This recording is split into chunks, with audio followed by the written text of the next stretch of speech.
Ladies and gentlemen, you may think silence is neutral. You may believe distance is mercy, but hear me, absence is a sword sharper than the tongue. You were not created to vanish.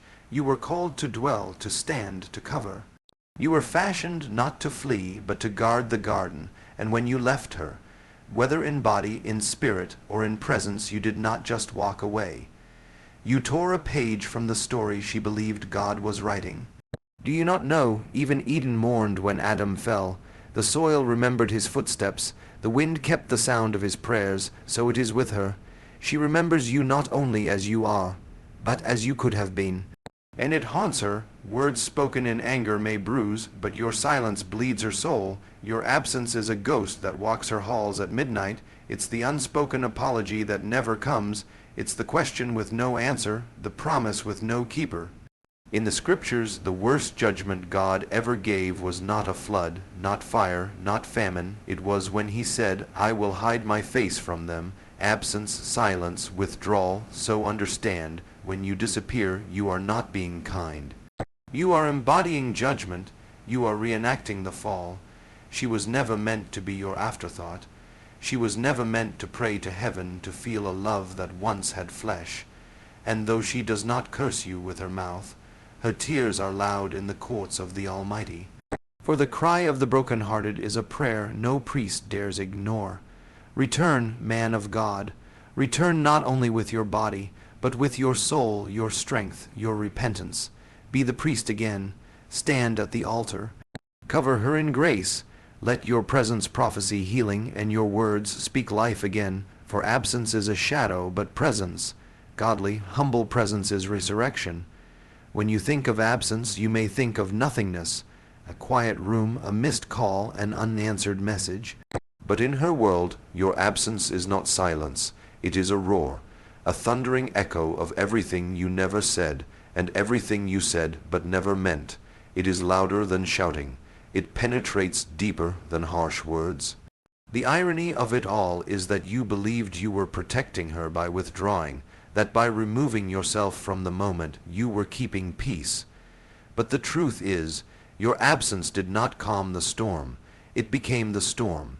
Because when a man who was once present, once attentive, once tender, once available, goes quiet, the void he leaves behind begins to speak in his place. You see, a woman hears more in your absence than you ever realize. She hears the betrayal in your silence. She hears the doubt in your distance. Every time you leave, physically, emotionally, spiritually, you let her interpret the silence for herself. And do you not know that the human heart, especially one wounded, does not interpret silence kindly? It fills in the blanks with fears. It colors the void with shadows. Your absence writes narratives you never intended, but narratives that cut deep nonetheless. Words, as powerful as they are, can often be explained, clarified, softened. Even a sharp word can be followed by, I didn't mean it that way, or I'm sorry. But your absence, it leaves no room for clarification. It does not return with a bandage. It offers no hand of healing. Instead, it lets the wound fester. It lets the unanswered questions multiply. Was she not worth your time? Was her pain too inconvenient for you to sit with? Did her love bore you, or worse, did you stop caring altogether? A man's voice is more than sound. It is presence, it is assurance, and when that voice goes silent, the woman who once leaned on it is left crumbling under the weight of uncertainty. Your presence told her you matter. Your voice said, I see you, I hear you, I am with you. But your absence now says, figure it out alone. And for a woman whose heart was once tethered to yours, that is a shattering decree. You may not have raised your hand. You may not have spoken a cruel word. But make no mistake, your absence was a weapon, a slow, unrelenting erosion of intimacy. It chipped away at her confidence. It dulled her laughter. It made her second. Guess the very things she was once sure of. Where love once built a home, your absence turned the lights off and left her standing in the dark, fumbling for memories that used to make her feel safe. The tragedy is that most men do not see this. They do not hear the echo of their absence, because it is not loud to them, but it is deafening to her. She is attuned to your presence. She was created to respond to it, to receive it, to find safety in it. And when it vanishes, it's not just your body she misses, it's your leadership, your emotional warmth, your strength, your covering. You were called to be a dwelling place of protection. When you left, even if quietly, even if peacefully, you tore down her sanctuary. So understand this, your absence speaks, it always speaks. It tells her if you still care. It tells her whether she is cherished or dismissed, and it says far more than the words you once used to woo her. Because it is one thing to speak love, it is another to stay in love, and staying is not just physical. It is the ongoing choice to remain emotionally engaged, spiritually rooted, and relationally present. The voice of absence speaks louder than presence misused, because it is the loudest silence she has ever known, and it tells her everything she feared hearing. So if you would be a man of truth, if you would walk in honor, do not let silence speak where love was meant to dwell. Be the voice that stays, be the presence that heals, be the man who refuses to let absence do the talking. A man was never created to be a phantom. He was never called to be a drifting figure, appearing in moments of pleasure, vanishing in moments of pressure. He was made to stand, to dwell, to cover. From the very beginning, God placed man in the garden not simply to enjoy it, but to guard it. That was the charge, to protect, to watch, to nurture. And so it is with the woman. She is not just a companion. She is a garden entrusted to him, a sacred trust wrapped in flesh, a vessel of glory and vulnerability. A man's absence from this role, whether by neglect or cowardice, is not just a mistake. It is a betrayal of divine design. She was never meant to be uncovered, never meant to walk alone while you stood in silence. Yet too many men have abandoned their post, not in a storm of rage, but in a slow fade of indifference. You may still be there in body, but she knows. She can feel it. The priest is gone. The intercessor has left the altar. The protector has put down his shield, and now she is exposed. There is something in the heart of a woman that looks to a man not for domination, but for covering. It is not a cry for control. It is not about hierarchy. It is about security. It is about knowing that the man standing beside her is not a wandering ghost, but a fixed pillar, that when the night falls, he will not flee, that when the winds rise, he will not run, that when she is weary, he will still be at his post, watching, praying, standing. Because when a man becomes a phantom, slipping in and out of emotional availability, spiritual presence, or physical faithfulness, the woman is left with the weight of a role she was never created to carry alone. You may not understand the sacred weight of your presence. You may not realize that when you walk in integrity, when you speak with gentleness, when you fight for the atmosphere of your home, you are fulfilling the calling of priesthood. Not the priest of religion, but of relationship, one who stands between chaos and peace, one who offers up love like incense, one who repels the darkness and invokes the blessing of heaven. This is what a man was designed for. This is what she was created to rest under. But when you disappear, when you withhold affection, when you detach from her spirit, when you abandon your spiritual responsibility, you force her to carry the burdens alone. She prays alone. She weeps alone. She makes decisions you were meant to seek God for together. And though she may not raise her voice, and may even smile through her pain, her soul registers the absence of the one who was supposed to be her priest. Manhood is not measured by how loudly you speak, but by how deeply you stay. Not by how many promises you make, but by how many you keep. Not by how strong your arms are, but by how consistently they hold. You were not made to hover over her as a master, nor to drift from her as a ghost, but to walk with her, step by step, heart to heart, spirit to spirit. The man who runs from this calling is not just failing her, he is resisting the very image of God stamped upon him. And let us not forget, Christ loved the church not with mere words, but with sacrifice, with presence, with endurance. He did not vanish when things became difficult. He did not become a phantom in Gethsemane. He stayed, he bled, He bore the cross, and so, when you walk away, when you become absent from your role, from her heart, from your shared altar, you misrepresent the one you were called to reflect. You may believe that she will get over it, that she is strong, that your distance will be absorbed, your silence forgiven, and yes, she may endure. But don't mistake endurance for healing. She was not made to patch up the damage left by a man who was supposed to guard, not wound. And your absence from your priesthood leaves a hole no apology can easily fill. So rise again, man of God, take your place, not just in the bed, not just in the house, but in the spirit. Be her covering, be her intercessor, be her partner, her protector, her priest. Do not vanish into the shadows. Be present, be steady, and let heaven find you at your post, faithful to the end. The garden remembers the gardener. That is the mystery of love, the pain of absence, and the sacred truth that lingers in the silence after someone leaves. When a man walks with a woman, truly walks with her, watering her spirit with kindness, tending to her heart with patience, guarding her soul with prayer, he leaves an imprint not just on her days, but on her being. She begins to flourish under his care.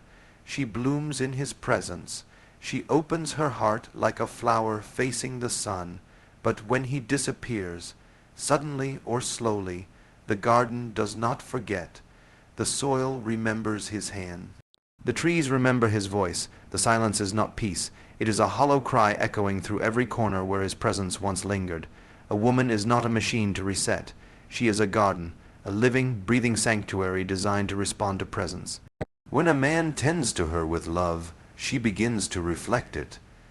She becomes more radiant, more confident, more alive. But when the gardener walks away, when he stops nurturing her with his words, his attention, his time, she does not just stop growing. She aches, she longs, not because she is weak, but because she was opened. And you cannot open the soul of a woman and then abandon it without leaving a mark. The garden does not scream, it does not demand. It simply remembers, and that is what haunts her. Not just the fact that you're gone, but that you were once there, that your presence once brought warmth, and now the cold tells her just how much has changed. The same way Adam once walked with God in the cool of the day, and then hid when shame entered, so too a man can be present, then disappear, leaving the woman to wonder where she lost him, and worse, if it was somehow her fault. But it wasn't her fault. The gardener simply stopped showing up. Maybe it was fear, maybe pride, maybe distraction, but the weeds began to grow where he once walked. The path became overgrown. The laughter that used to echo in the garden turned to silence. And yet she remembers the moments when he saw her fully, when he listened, when he noticed the small things. She remembers the feeling of safety, of partnership, of shared burden. And that memory is both blessing and curse, because it reminds her of what once was and what now is not. When a man invests in a woman, he is not just shaping her present, he is writing something on her memory, on her emotional DNA. That is why your absence is not neutral, it's not quiet, it speaks, and what it says is this: you were not worth staying for. And though those words never leave your lips, the garden interprets them through every missed call, every broken promise, every day you go without truly seeing her. The tragedy is that the man often doesn't know what he left behind. He doesn't hear the cries the garden makes at night. He doesn't feel the chill that enters when love withdraws. He moves on, but she remains, among the ruins, among the questions, among the memories. Because gardens don't close themselves off so easily, they wait, they hope, they remember. That is both their beauty and their burden. The garden was never meant to be tended by a stranger. It was not made for rotation, for casual visitations. It was made for covenant, for consistency, for the hand that returns day after day, the one who knows where the roses grow and where the thorns hide, the one who understands the seasons, who does not flee when winter comes, who trusts that spring will return if he simply stays. So if you were once her gardener, her friend, her protector, her priest, know this: your absence speaks in ways your presence never had to. And if you ever wonder why she still looks sad when your name is mentioned, or why her joy seems half-formed, it is because the garden still remembers. Not in bitterness, but in ache. Not in anger, but in longing. She was never meant to be a memory. She was meant to be a dwelling place, and she still carries the imprint of the one who once walked with her, who once loved her with hands that now remain missing. The garden remembers, and it waits, not for perfection, but for presence, not for a man who never fails, but for one who returns, the one who knows that love was never about the flowers, it was about the faithfulness to tend them. Her tears are not weakness. They are not signs of emotional instability or oversensitivity. They are testimonies. Every tear that falls from her eyes carries a weight, a wordless message written in liquid truth. A silent scroll that heaven reads even when the earth ignores her pain. You may not see the depth of those tears. You may dismiss them, avoid them, or feel uncomfortable by their presence. But to heaven, her tears are not hidden. They are sacred. They are prayers. They are the sound of a heart breaking in a place too deep for language to reach. She doesn't cry just because you left the room, or because you didn't answer her message, or because you forgot what mattered to her. No, those are the surface reasons.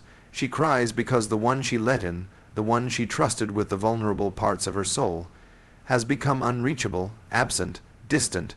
She cries because something that was once alive is now slowly dying, and she is mourning it while it still breathes.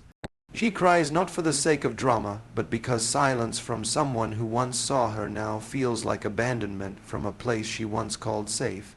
You see, her tears don't just speak of the present moment. They carry the history of your love. They carry the weight of memories. They hold fragments of laughter, the ghost of conversations you once shared, and the ache of promises that have yet to be fulfilled. Her tears are honest. They have no mask. They cannot pretend. They say what her mouth often cannot. I feel alone with someone who once held me. That is not a small thing. That is not something she can brush off. When a woman cries in the absence of the one she loves, it is not a tantrum. It is a testimony of something sacred unraveling, and in the courts of heaven, tears have always been powerful. The Psalms declare that God collects them in his bottle, records them in his book. Why?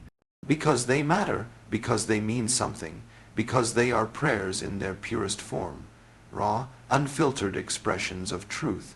And when a woman weeps because of your absence, your withdrawal, your silence, those tears rise as incense.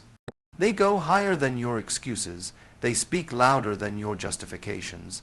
They pierce through the heavens and draw the attention of the one who created her heart. You may not know what it feels like to weep from your spirit, but she does. She feels the ache in her bones when connection fades.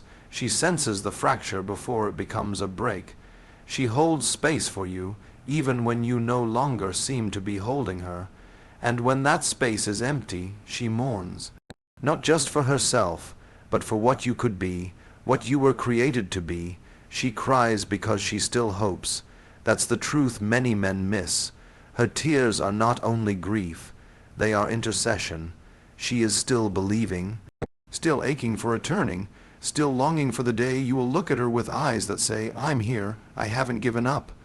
But every day you stay silent, every time you shut her out, her tears pile up like stones on the altar. They become evidence not of her weakness, but of your absence. Her tears are not accusations, but they are not invisible either. They are offerings, and offerings are never ignored by God. If you think this is exaggerated, remember, Scripture is filled with women who wept, and God moved. Hannah wept, and heaven opened her womb. Hagar cried in the wilderness, and God sent an angel. Mary wept at Jesus' feet, and he defended her before men. A woman's tears are sacred ground, and when you cause them, you are not just hurting her. You are entering a realm where heaven pays attention. So understand, when she cries in the quiet, when she wipes her face in the dark and pretends she's fine in the morning, something eternal is happening. You may sleep through it, you may ignore it, but heaven sees. Her tears are testimonies, written not on paper, but on the fabric of her soul, on the record of your love, on the timeline of your choices. And one day, you will look back and realize she wasn't being emotional. She was telling the truth. She was revealing the pain of carrying love alone. Her tears told the story that you refused to hear. She never needed perfection. She never asked for you to have all the answers or to never fail. What she longed for, what her heart cried out for, was consistency, a steady presence, a man who would not disappear when things grew quiet or complicated, a man whose love did not come and go like the wind, shifting with moods, circumstances, or distractions. She was never looking for someone flawless. She was looking for someone faithful, someone who would show up even when he didn't know exactly what to say, someone who would stay even when the feelings weren't as fiery as they once were, someone whose love didn't vanish when tested. The truth is, anyone can fall in love. That part is easy. It's what movies are made of, what music celebrates, what most people chase, but very few know how to stay in love.